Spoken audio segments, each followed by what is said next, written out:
Welcome to the Genius Factory. Enjoy the video. In this video, I will show you how to easily adjust your Volkswagen side mirrors. First, find the control knob, usually on the driver's door. This knob lets you select which mirror to adjust. Always make sure your car is in park before you start. This simple process ensures your mirrors are set perfectly for safe driving. Once you've selected a mirror, use the small joystick on the control knob. Gently push it in the direction you want the mirror glass to move. Aim to see just a small portion of your car's rear in the inner part of the mirror. This provides the widest possible view of the road behind you. Hey everyone, if you're finding this video helpful, please hit that like button and subscribe for more tips. On another note, upgrade your clean game with the Shark AI Ultra Robot Vacuum. It offers voice control, self-emptying, and is pet-friendly.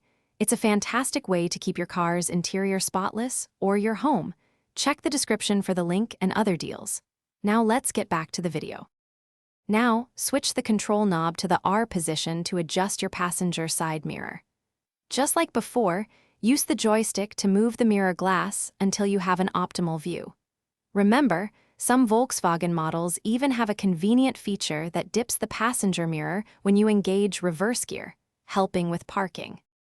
After adjusting both mirrors, sit in your usual driving position to confirm they are set correctly. You should have a clear view of the lanes next to you and minimize blind spots. Once satisfied, turn the control knob to the center 0 position. This locks your mirror settings, preventing accidental adjustments while driving. Thanks for watching. If you found this helpful, don't forget to like and subscribe.